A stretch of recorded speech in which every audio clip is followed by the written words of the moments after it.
Nos toca ver la parte de la arquitectura de una aplicación backend. Antes de empezar, ¿vale? Antes de empezar la clase, me gustaría lanzaros una pregunta y que os respondáis a vosotros. ¿Sabríais decirme qué arquitectura utilizan los proyectos en los que habéis trabajado? Si es que habéis trabajado antes previamente en alguno.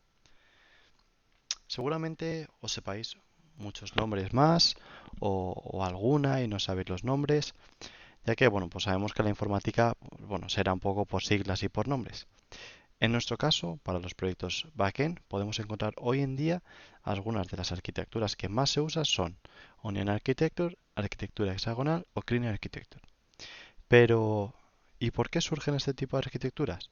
Bueno, pues básicamente para, primero, proteger nuestra aplicación, segundo, para poder desacoplarla del resto de entornos y tercero, para la gestión de dependencias. Pero, ¿con qué objetivo de que se entienda en todos los niveles? Vamos a ver una arquitectura muy básica. Bueno, pues si hay algún purista de alguna arquitectura, pues bueno, le ruego que me perdone, ya que sobre todo quiero centrarme en que entendáis de dónde partimos y en lo más básico para que todos partamos del mismo nivel. Como podéis ver en el gráfico de esta diapositiva, tenemos tres bloques en medio, lo que sería la parte de los controllers, la parte del service y el repository. También hay otras veces que lo encontraréis como los providers. Y hay otros dos bloques transversales a la aplicación, que son los VO, ¿vale? O las entidades objetos que vamos a utilizar, y la configuración o elementos comunes a nuestra aplicación. Ahora vamos a ver bloque por bloque. El primero de todos son los controles, ya que digamos que este es el punto de entrada y salida de nuestra aplicación. Aquí es donde se suele definir nuestra API, pues bueno, los servicios que exponemos, y en donde se conectarán nuestros sistemas externos. Por ejemplo, nuestra aplicación web, nuestra aplicación móvil o incluso un servicio de terceros que se tenga que conectar con nosotros. Por así decirlo, este es como nuestro portero, que dice qué servicios están disponibles para consumir. Además, en esta capa es donde se valida toda la información que entra en la aplicación. Todos aquellos datos que sean erróneos y demás deberán de saltar aquí.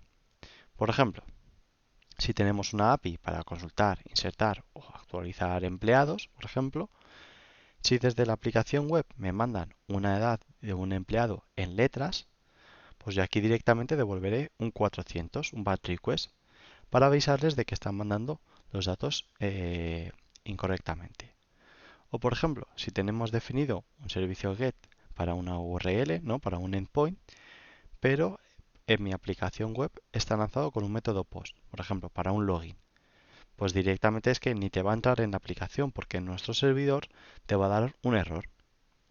Al final esta capa sirve para hacer una validación como inicial de los datos y así asegurarnos de que todos los datos que entran son correctos y no van a romper nuestro sistema. Por eso aquí es donde se suelen poner todos los errores 400 de HTTP status, pues los 400 que son errores de cliente. Es la culpa del cliente. Vale, ahora viene la parte en medio, la parte del service. Y esta es una de las partes más importantes de la aplicación junto con los VO o las entities. Ya que aquí es donde definimos nuestra lógica de negocio, nuestro modelo. Aquí es donde tiene que estar cómo funciona nuestra aplicación. Aquí es donde si, por ejemplo, nuestra aplicación de empleados que hablábamos antes, por ejemplo, no se pueden crear empleados con más de 18 años. O si, por ejemplo, solo podemos asociar un cliente a un empleado, todo esto tiene que estar aquí definido. A ver, está claro que algunos pensaréis que bueno, que la base de datos tiene que estar ligado a esto y tenéis toda la razón. Pero aquí es donde se define todo el funcionamiento y la lógica. Al final, bueno, tú lo guardarás en la base de datos, una vez que hayas validado toda esta lógica. Pero, por ejemplo, a veces no tienes por qué ir a una base de datos. A lo mejor te estás conectando a un servicio de terceros en donde se tienen que guardar también los empleados que comentábamos antes. Así que de esta forma te aseguras que sí o sí validas el desarrollo que sea correcto para tu aplicación, que el modelo de tu aplicación es el correcto. En tercer lugar, a la parte derecha del todo están los repositorios o bueno, como hemos dicho antes, los providers. Esta capa digamos que es solo de salida, ¿vale? Esta capa es en donde nos conectamos, pues, por ejemplo, o a la base de datos o a un servicio de terceros. Digamos que si los controles hemos dicho que son la puerta de adelante, pues bueno, los repositorios son un poco como la puerta de atrás. Por ejemplo, cuando montemos la parte práctica, veréis que aquí es donde montaremos todas las consultas contra la base de datos y también es donde montaremos nuestro ORM para que nos mapee todas las consultas a la base de datos o bueno, pues también montaremos directamente las queries. En nuestro caso práctico, por ejemplo, utilizaremos Spring Data JPA para montar la conexión con la base de datos, pero también os enseñaré a utilizar queries nativas, ya que pues a veces si una consulta es muy compleja os va a tocar montarla. Vale, aquí por ejemplo tenéis una comparación a nivel muy básico de los tres bloques que acabamos de ver, pero todo montado con Spring y con Spring Boot, ¿vale? Con las distintas anotaciones que iremos viendo en los siguientes módulos.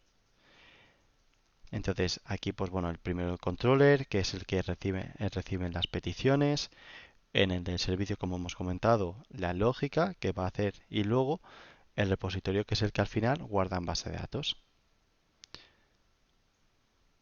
Ahora tenemos otros dos bloques transversales a toda la aplicación, ya que pues bueno, los otros tres bloques podrán acceder a ellos.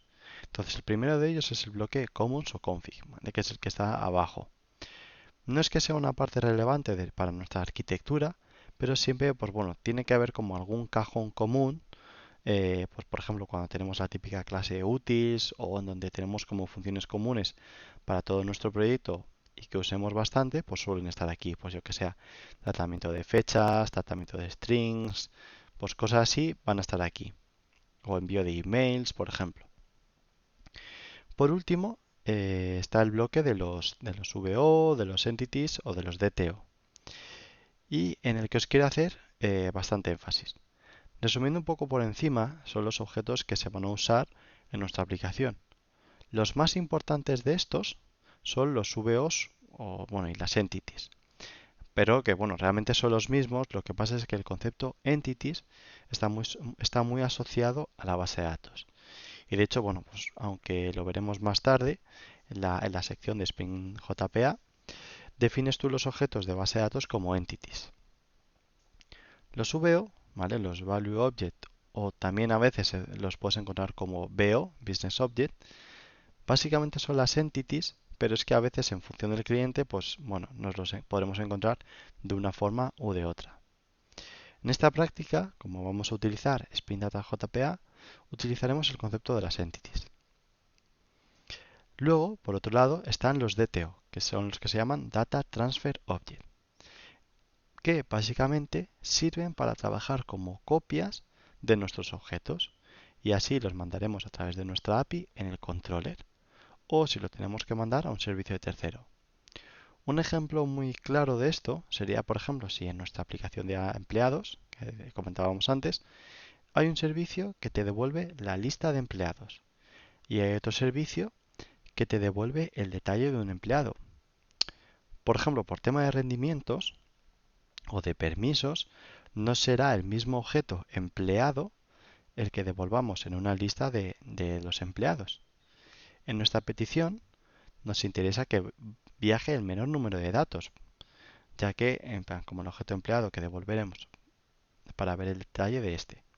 O si, por ejemplo, el detalle tiene la contraseña, solo la querremos mandar cuando sea el propio empleado el que consulte el servicio, por ejemplo. Esto en el caso de los controles, pero por ejemplo para los providers pasa lo mismo. Si yo tengo que enviar la información a un servicio del cliente, a lo mejor no me interesa mandarle todos los datos de los empleados. O a lo mejor este servicio acepta los datos con otros nombres. Pues yo que sé, en vez de tener una propiedad que sea nombre, tiene directamente una propiedad que sea nombre-apellido, todo junto. Además, de esta forma nos ayuda a desacoplar nuestra aplicación del resto de entornos, ya que por ejemplo, si tenemos que cambiar por lo que sea un objeto de nuestra base de datos, una entity, no va a afectar a nuestra API y por lo tanto a nuestra aplicación web. Pero pasa lo mismo con un servicio de terceros. Si este por lo que sea cambia la API, no nos va a afectar a nuestra aplicación. Nuestro sistema estará cubierto.